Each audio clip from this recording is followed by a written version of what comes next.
Yes, I'm going to go to garden I think route. it's recording now. But 2022 is not. It should warn us that it's recording and that we've got to give permission, don't we? Yeah. There's a clip, but Okay. you're sharing screen, so you haven't seen it. So Cool. Okay, and then not a problem. I'm going to go to the garden route, but if I click on the garden route here, it's going to be empty because this event for 2022 hasn't begun. So I'm just going to go to last year's Nelson Mandela Bay event. And you've got the summary here, and it will have the summary of what's happening over there. Normally you come on this page where it shows you the recent observations and the tallies and the statistics there. And there's just the statistics. We have 61% research grade and 31% needing ID. And that's a handy stats when you're coming to do the summary. And I'd say average is about 55–60% identified and 30% unidentified. That's towards the end. You really want to try and get this up to 75%. And when you actually get started, you'll find it's about 25% identified. So you've got quite a big task for IDs as you come into the identification week. So we've got from the 3rd of May till the 9th of May to do the IDs. Now there's a tool on iNaturalist for doing IDs, and if you go and click on the observations, you'll see that there's a sub menu, and it's the identify button we want over there to do the IDs. And if we click on that, it comes up with the tool. So let's just give it time to load up. There we are. It's uploaded the first tranche. So this is the default filter. And I don't think we're really interested in that on the start. At the start, we need to try and move all these things into somewhere where the experts can get hold of it. So let's just go to the filter button. And in the first start, we want to click on anything that needs identification. So these are observations without any identification at all. Click update. And so now these are the ones which, if we can put it into the groups, that's an asparagus. That's probably an oxalis, and that's a Satyrium. So we've got a whole lot of stuff here. There's an Erica, another Erica. So these are the stuff where we can put into groups and then the experts can get hold of them. So the other thing that's useful is that you can put this link in the URL bar at the top there, see? If you highlight it, you can copy it. And you can now stick that in your journal and say, hey, everybody, and this is what we need to do. And let's get going with doing this first level ID. And then everybody can start tackling them. And as you can see here, it says there's only 12 of these. And so let's try and sort them out. If you can identify them straight away, you can't really in this box. I'll show you later. You've got that option. And you can have this mark as reviewed. If you don't want to see it again, you click there. So the curation tool is your window on what's been done. And in this case, let's just start it. This is just the summary. To start it, you click on one of the observations. And there we are. We see there's the observation. We've got our place name, Satyrium, that somebody put on there. So we want to identify it. We click and add an ID, Satyrium. And we don't want the butterfly, we want the plant. Okay, be careful of these hemihomonyms where there's the same name in the plant and animal. So we want to click on Satyrium and save. Okay, so now I've made the ID. There it is, Satyrium, and you'll notice that what iNaturalist has done is it clicked it as reviewed. In other words, I've now looked at this. Let's go to the next one. Click on this arrow bar over there to go to the next one. And there we are. It's a question mark brachylinear. It might be a brachylinear. I don't know. I'm just going to skip it. I'll leave it for someone else who does know. Here's something which is place marked ficus. Is it a ficus? Yes, it almost certainly is. I'm going to ID it as ficus. Oopsie. And click it, save, and go on to the next one. I don't have to wait for that to finish. We can go on. So there's something that looks very much like a Clifortia to me. I'm not 100% certain, but if I click it as Clifortia, it is a lookalike, and Chris will be able to tell us if it's an anthospermum or something else, but I'm fairly certain it's a Clifortia. Click Clifortia, you'll see there the ID is state of life, which is not very useful. And both of them are Clifortia, so there's no problem. Clifortia, move on. Notice it's been ticked. And here's one, Protosparagus. Yes, that's an old name. What happens if I type in Protosparagus? It should tell me, oh, it's an asparagus. Yes, so I'm just going to change it to asparagus.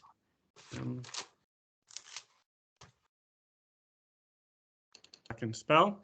Let iNaturalist finish. That's the one I want. Click on it. Remember on iNaturalist, you've got to click on everything to add it. Click add there. That's done. Let's go. Next one. So I thought that was oxalis, but she says it's a kinostoma, and she's probably right. But now I've got to go for T because I have a previous engagement. So I'm going to stop over there, and I'm just going to close it. And I'm done. So when I come back after T, I go in and I start the tool again. There we go. Start the tool. It loads up. Notice the ones I've done are gone, and the ones that I wasn't certain, it's left behind for me. And there I am with the next one to go, kinostoma. So I'm just going to start on the first one again. I don't know what this is, and I don't want to see it again. Someone else can identify. I'm just going to mark it as reviewed. That means it goes out of my toolbox, but it'll still be visible to everyone else who's doing their stuff. So it doesn't bother the other IDs. There we are. I think that's kinostoma campanulata, but I don't know. I can put it down as kinostoma because I'm fairly certain about that. Kinostoma, skunk bushes, yes, that's what I want. And just make sure it's a plant. And there we are. And if I want to take it further, I can, because there's other tabs on the top there. So if I go to suggestions, it will look up kinostoma in Nelson Mandela Bay, and it will come with the different species there. So that's kinostoma campanulata and cordatum and polyanthum and floribundum. But I've forgotten what she identified it as. Let's just go here. Did she? Yes, campanulata. Campanulatum. Yeah, it could be. Notice why it didn't go in, because she had it as campanulata instead of campanulatum. Kinostoma, for some reason, is female. It's not male. It's not. It's neuter rather than female. So the ending A suggests it's female, but it's actually a neuter, which is probably why the spelling, and that's why it didn't come in. So I'm going to leave that for the expert and move on to the next one. Osteospermum monolifera. Yes, it's an osteospermum. I'll leave the ID to the expert. Or if I didn't know that, I could have just put in Asteraceae. When the daisy people come, they'll recognize that as an osteospermum. And there we are. We can go on with these and look at them. Yes, that's an Erica. I think perhaps we should just put a note to Ellie over here. Yeah, please add your IDs as IDs and not comments. Now she'll probably come back and say, yes, but I had my data switched off while I was busy on the challenge, and so I just put it in as a note to help me. But then she should have come back and sorted that out again. And likewise, if we want to go and make that Erica ID, we can go there. But remember, at this stage of the competition, we just getting course level IDs. We just want to move it into where the experts can have a look at it. But of course, if you know it, identify it all the way. And there's a crassula. Yes, that's a crassula. Put it in there, and the crassula people can identify it. At this stage, we're probably going to have several thousand, or if you've been really good, you might have tens of thousands of IDs. So you just need to process these as quickly as possible. In fact, you want to try and get rid of all of these unidentified ones on the first day. So on Tuesday, you must have most of these sorted out and ready in the groups where the specialists can have a look at it. Okay, and when I'm finished, and if I go on, let's just go to the end. There we are. When you come to the last one, it tells me that was the last matching of the current filters. If there were more pages, if there were more than 30, it would ask me if I want to go to the next page, and then I'd go to the next page. So I've done these. I'm happy with all of them, but some of them I haven't clicked for reviewed. If I want to get rid of them and clear them, I can mark all as reviewed over there. Click them, so now they're marked as reviewed. And now if I go and look at the filter again. There should be nothing in it. It should be empty. Okay, so I have reviewed them all. There's no issue. Other people can review the ones that I skipped. Okay, so that was the first stage. We've now got Tony? all. Hello, yes. Sorry, I just want to find out, going down as close to species level as possible, of course, is the ultimate goal. Yes. But for immediate, just to put it into categories, if people are, just put it down as plants or insects or that, does that also help, or are people still overlooking those higher categories? I would say for insects is cool, because the insect people will then take it the next level. So we've got the insect people taking part. But for plants, calling it a plant is pointless. There's no point whatsoever. So what calling it a plant would do is it takes it out of unknown and puts it effectively in unknown plant, which is no use to us at all. Which means we've got the complication of what is the next step. Well, the next step is to go and tidy up those ones. So we'll need to go to the plants. And we are still busy at that high level, so we don't want to go all the way. So we'll go down to family, just above family, epifamily, and update the search. So now we're looking at plants that are identified above family level. And this is what all those ones which those people have said, plant, which is, it's like saying it's green. It's not really useful. So we need to take it down the next level. And now there we are. These are them. So that is the other query you're going to send out to people on day one, to look at these high level plants. We don't need to do it for birds and mammals because they're already down at the fine level, and reptiles. They're already fine. It's just the plants that have this problem. And the insect people tend to be able to get to their groups quite easily. It's just the plants. There's just so many plant species. We need to get it down to the expert level. So this is the next filter you're going to be using, and you're going to highlight it and put it into your tabs. And in fact, I put it in at the same time. I say, please help with the IDs that are unidentified and with the plants that need further identification. And then again, it works the same way. See there's 38 observations that need classification. And I'm going to go and I'm going to start over there. In fact, before I start, I'm going to say, I don't know, but that's already identified as a moss. I'm happy with that. I'm not going to want to look at that. And this moss neither. And is there anything else? There's another moss. I can't help with the mosses. So I just tick them so that they're done and I don't have to worry with them anymore. So I start the tool, and this is Siligocanescens. So this is a case where we've got one ID clashing with another ID, and that's why it comes up at this high, and because that's in the Stolbaceae and that's in this Crophiluriaceae. So I'm going to agree to that one, move on. Bryophyta, this is the one I've already marked as reviewed, so I'm just going to skip it. This is a Cassytha, that's correct, and in fact it's Cassytha ciliolata. Too much hassle for me to go look it up. Oh, it's Magnoliopsidae, so that's not going to help me. Okay, so I'm going to type in Cassytha. There's only one species in South Africa, which is ciliolata, that one. Sorry, there are two species. There's one in Pondoland. I forgot about that. So that's not in Pondoland, so that's okay. Move on to the next one. It can save while I'm busy. This one's been identified as, whoopsie, I clicked twice. Let's just go back one. Sorry, my computer's gone slow. The fun thing about the tool is that usually it's quite fast, but occasionally there's a glitch. So this is an Ornithogallum. I'm happy with it. I'll agree with it. Next one. And there's no point in waiting. And this is a Sheerness. Who's identified it? Adrian and Luke. I can trust them. That's almost certainly a Sheerness. If we just look at that picture there. Yeah, that's a Sheerness. Agree. Next one.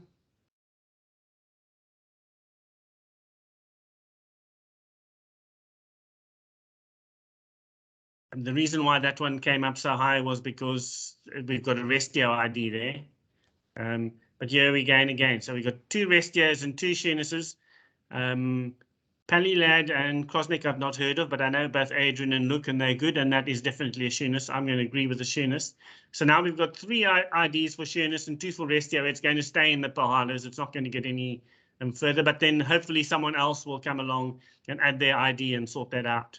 And then the next one, I've already marked that as a moss, just move on. I don't need to wait for the picture to upload. So this was Trachyandra and a ciliata, so it's gone up to asparagus as the common one. Both of those are fairly reliable people, and yeah, that's a difficult one. I'm going to give it a miss. I don't know it. And yeah, we've got 2 Scotoxuses and 1 Waldheimia. Too difficult. I'm not going to do that. So the whole idea is to move fast and efficiently and go through this as quickly as possible. That looks like Eckerbergia capensis. I'm happy with that. I'll add the ID, and of course the tree people will fix me up if I'm wrong. It's spelled wrong. That's probably why it didn't come in. Eckerbergia capensis. There it is. Next one.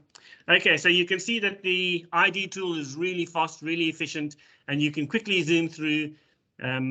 If you skip over the things you don't know, you can easily go through 30 observations in 5 minutes. Yeah, that's a red seaweed, yes. Go on to the next one. And we're probably not going to get a better ID. So here's another red seaweed. So remember, this is last year's City Nature event. These have already been processed. What we're looking at is the stuff that came in late and the stuff that couldn't be identified. When I'm finished, I just close that again. And then I can mark them as reviewed if I want to. And notice that now that there's 2 pages, I can go over to the next page and see the next page. In this case, what happened was that I cleared page 1 or got rid of it. And so now there's no page 2 and it does this. If that happens, just look up here on the bar there. It says page 2, just switch that to page 1 or switch it off to page. And by just typing in 1 over there, and it will now come back and take me back to page 1. So those are the ones which need ID. I don't think there's any other tools I need to show you. This is the page over there, and this is the suggestion. So it's looking for that in Nelson Mandela Bay, and it will now give me all the plants for Nelson Mandela Bay, which is not really useful. But I can go in there and I can type and say, that's probably a shyness. Show me the shynesses. And it will now give me the list of shynesses, and it says there's only 2, terebinthifolia and molly, and I don't think it's either of them. Well, I don't know. So I'm just going to give it a miss. Annotations, don't worry with annotations for the City Nature Challenge. We don't have time. Data quality, and this is where you might want to mark it as over here as a planted plant, but you can also add it here as a planted plant. So just click here if it's definitely planted. If you can see that it's in a pot or something, just mark it as cultivated there. Then you don't have to go to the data quality page. Again, we don't use this for iNaturalist for the City Nature Challenge. This is for when we're doing red lists and stuff.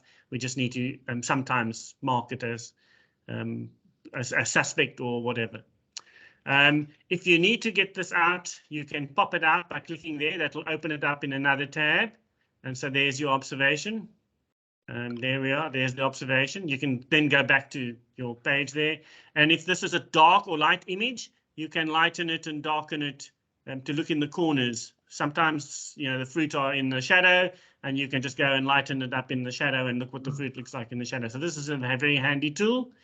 And then if you need to pop out the picture in full scale, you can click over there and it will open up in a new tab over there. You can add it to favorites there. So please, if it's a nice picture, add it to favorites, because I presume your city is going to have an observation of the challenge. So what's the best picture that came in? And we'll do that by using the faves. So if there's a really good picture, just click to add it to the favorites.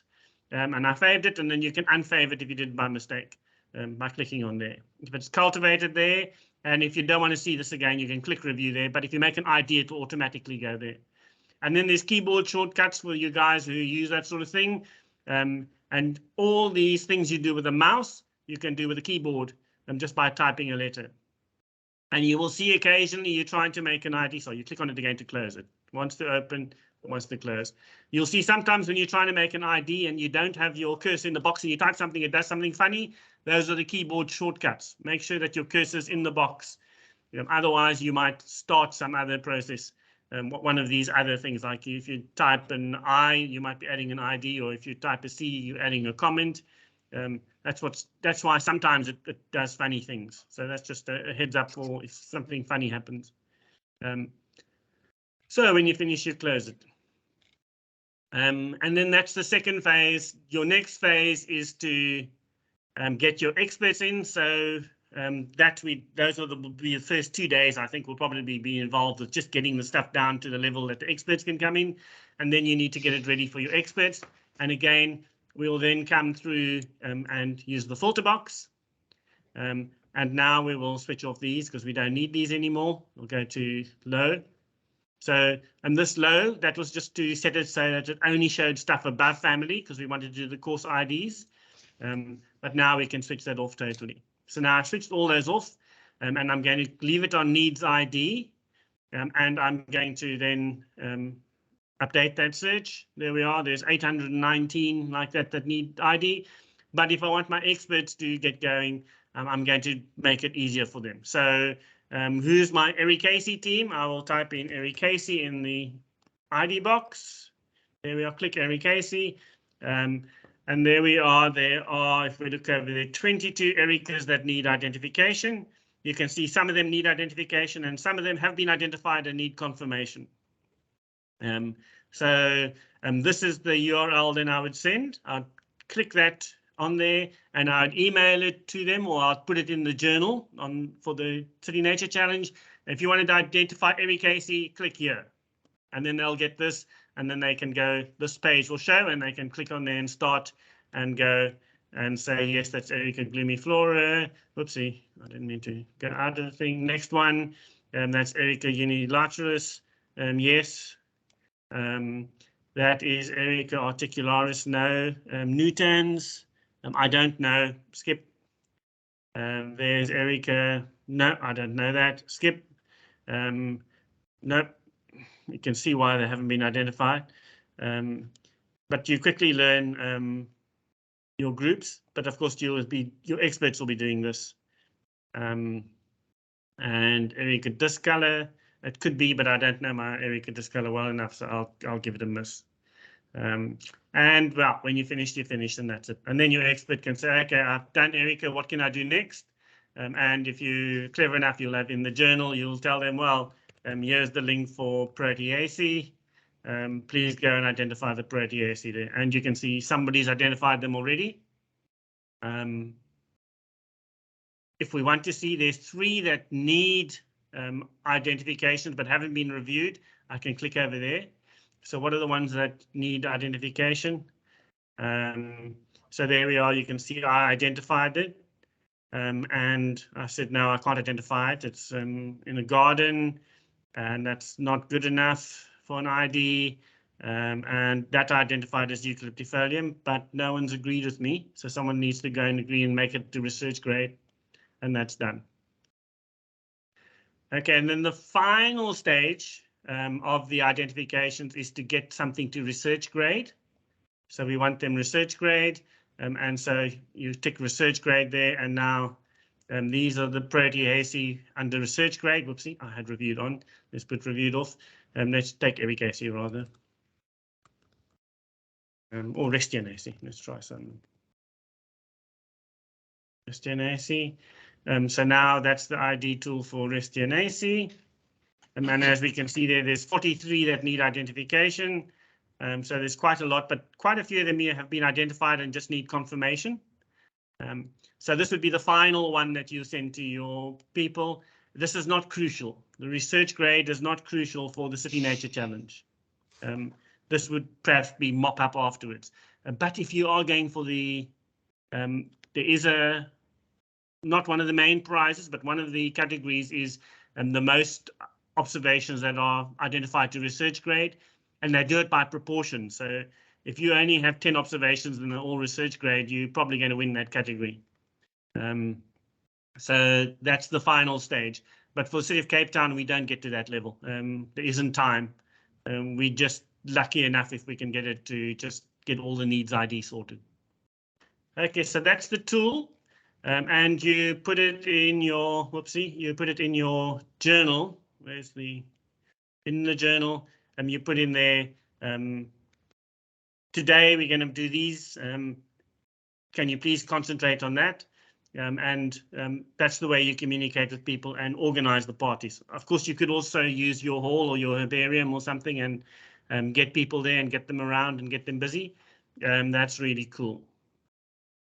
Yeah, I think that's about it. The one thing you might want to do though, as a, I just need to get, let's just get another one.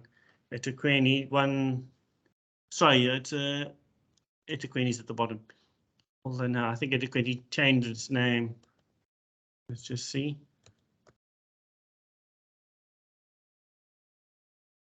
No, Etiquette changed its name. Sorry. I'll just go back to. I'll use Garden Route. I just want last year's one.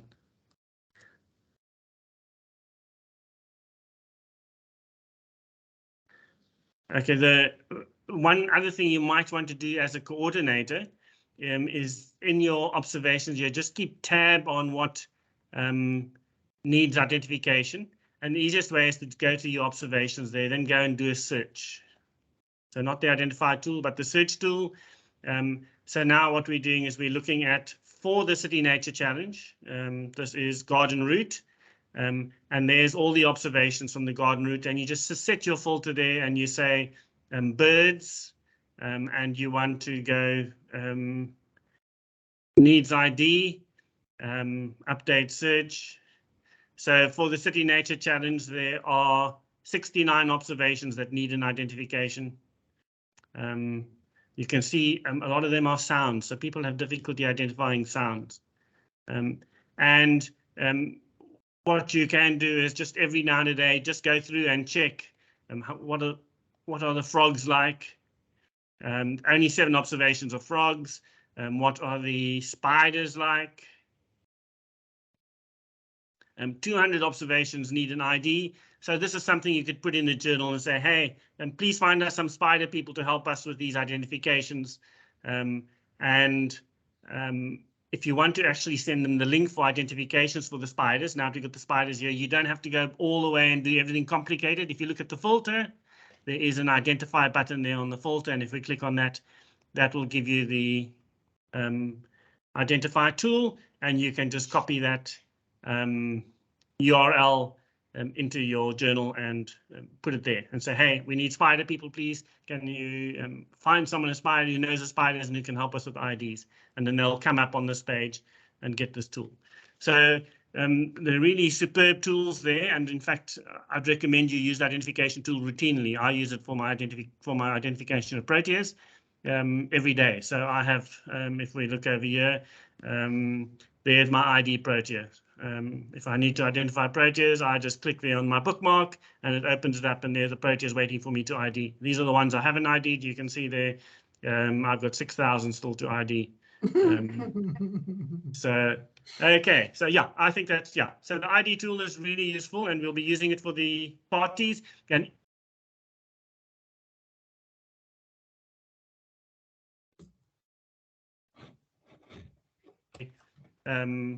session on how to use the ID tool.